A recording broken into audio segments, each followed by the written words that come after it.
ketiga, peserta didik dapat mengetahui tentang nilai-nilai dalam anak.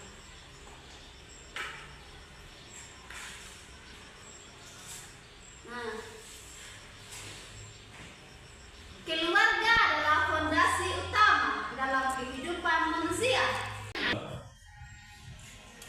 Keluarga adalah fondasi utama dalam kehidupan manusia ataupun kehidupan anak-anak, yang memiliki peran penting dalam membentuk karakter, moral, dan identitas anak-anak.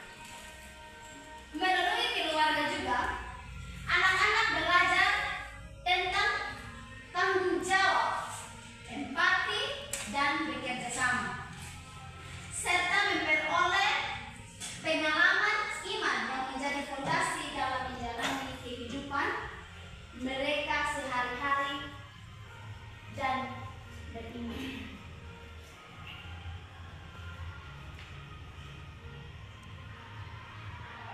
Nah, kita masuk yang kedua, pengantar keluarga sebagai harta yang berharga. Secara etimologis, kata keluarga berasal dari bahasa Latin, yaitu familia, yang merujuk pada seluruh anggota rumah tangga, termasuk pelayanan dan harta benda yang menjadi bagian dari unit keluarga. Dalam kerangka teologi Kristen, keluarga dipandang sebagai gereja kecil yang pertama dan utama, tempat di mana kasih Allah dipraktikkan dan diwariskan secara nyata. Hal ini menegaskan bahwa keluarga adalah harta yang berharga karena memiliki potensi untuk menjadi wahana utama dalam menanamkan nilai-nilai kekristenan seperti kasih, pengampunan, kesetiaan, dan pengorbanan. Nah, sekarang kita masuk dalam definisi keluarga sebagai harta yang berharga. Yang pertama itu nilai spiritual, yang dimana keluarga adalah fondasi utama untuk menanamkan kasih Allah di dalam tengah keluarga kita saat ini. Yang kedua, nilai sosial, yang dimana keluarga berfungsi sebagai sosial yang membentuk karakter kita dan moral individu kita. Yang ketiga, nilai ekonomi. Keluarga juga termasuk sumber kebutuhan hidup dalam keluarga atau tempat berlindung. Aspek ekonomi sebagai sumber kebutuhan hidup dan tempat berlindung. Meskipun demikian, dalam pandangan Kristen, untuk membangun nilai-nilai spiritual dan moral dalam kehidupan keluarga saat ini. Kita masuk dalam slide terakhir. Fungsi keluarga dalam kehidupan manusia. Kehidupan manusia secara menyeluruh, fungsi utama keluarga tidak hanya terbatas pada aspek biologis dan ekonomi, tetapi juga mencakup aspek pendidikan spiritual dan sosial. Fungsi keluarga dalam kehidupan manusia itu ada 4. Yang pertama, fungsi biologis dan reproduksi. Yang kedua, fungsi pendidikan dan pembinaan karakter. Yang ketiga, fungsi sosial dan komunitas. Yang terakhir, fungsi spiritual dan iman. Yang pertama itu fungsi biologis dan reproduksi. Fungsi biologis keluarga adalah sebagai unit reproduksi yang memastikan kelangsungan hidup manusia melalui pernikahan atau hubungan keluarga dan manusia juga dilahirkan dan dibesarkan di dalam lingkungan yang aman, penuh kasih dalam konteks Kristus. Reproduksi juga dipandang sebagai bagian dari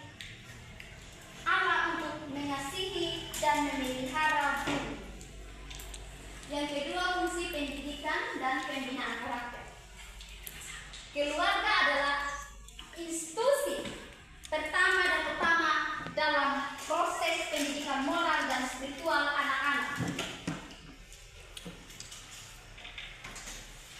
Melalui interaksi, orang tua juga harus menanamkan nilai-nilai kekristenan seperti kasih, kejujuran, dan kerendahan hati, dan pendidikan keluarga ini menjadi fondasi penting dalam membentuk karakter anak-anak saat ini.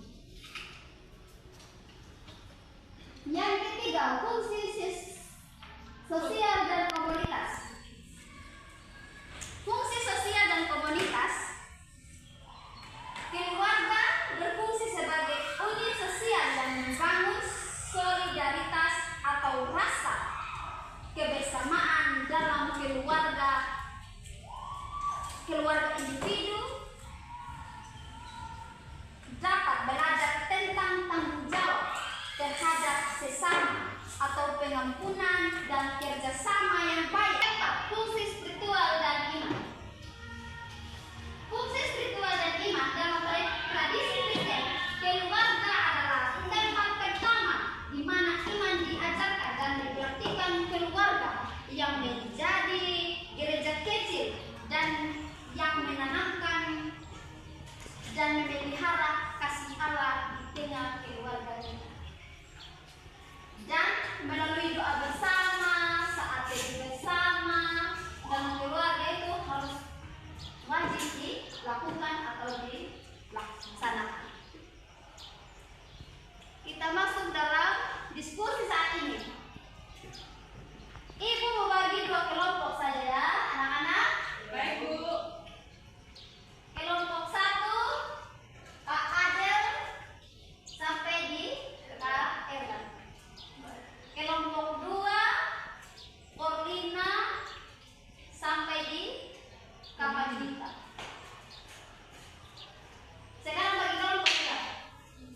Sekarang waktu hanya 5 menit saja.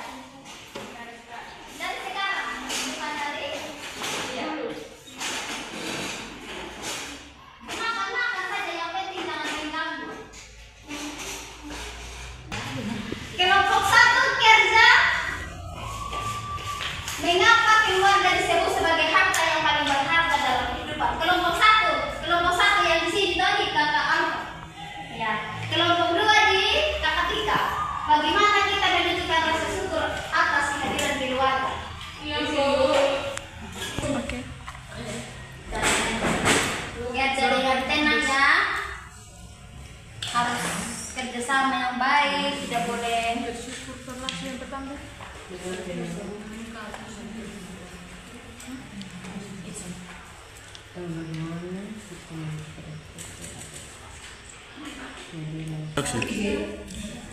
Tidak tentang mengapa keluarga disebut harta yang paling berharga dalam kehidupan.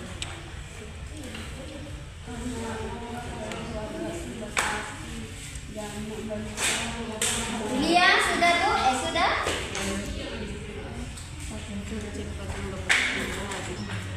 Ibu. Aku Lia kalau sakit perut tidak boleh ngomong dalam ya.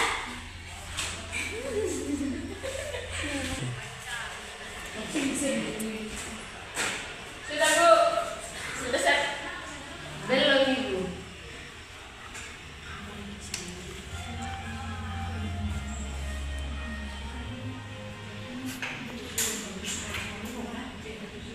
Sudah selesai anak-anak? Sudah, Bu. Ya, kelompok 1 orang terdiri mewakili teman-teman kelompok yang lain. Terima kasih atas kesempatannya, Ibu. Mengapa keluarga disebut sebagai harta yang paling berharga dalam kehidupan? Karena keluarga adalah tempat kita belajar yang pertama kalinya, dan keluarga lah yang memberikan kita kasih sayang, dukungan, perhatian, serta tempat kembali ternyaman di saat kita susah. Ya, tepuk tangan untuk kelompok 1. Kelompok 2 sudah? Sudah, Ibu. Ya. 1 orang maju sudah mewakili teman-teman yang lain. Berdiri. Terima kasih atas waktu dan kesempatan yang diberikan kepada kami berdua untuk mempresentasikan hasil diskusi kami. Saya akan membacakan jawabannya. Bagaimana kita menunjukkan rasa syukur atas kehadiran keluarga? Pertama, kita harus bersyukur ketika keluarga kita masih lengkap. Yang kedua, karena mereka kita juga bersyukur atas kehadiran keluarga kita dinasihati, dididik untuk menjadi anak yang baik. Itu saja. Oke, terima kasih kelompok 2. Tepuk tangan untuk kelompok 2. Ya. Sudah selesai semua toh? Sudah. Ya, sekarang kita masuk dalam Kesimpulan. ya, satu orang kalau membaca dari kesimpulan, ya apa? Ada apa? Keluarga merupakan sumber kasih sayang, dukungan, dan tempat berlindung yang tidak pernah ternilai harganya. Meskipun seseorang dapat memiliki banyak harta benda, kebahagiaan sejati seringkali berasal dari kehangatan dan kebersamaan dalam keluarga. Nilai keluarga tidak dapat diukur dengan materi, karena di dalamnya terdapat cinta kasih dan pengertian, ikatan yang membentuk dasar kehidupan yang berharga dan bermakna. Ya, terima kasih Alfa. Ya, dari kesimpulan tersebut di mana keluarga menjadi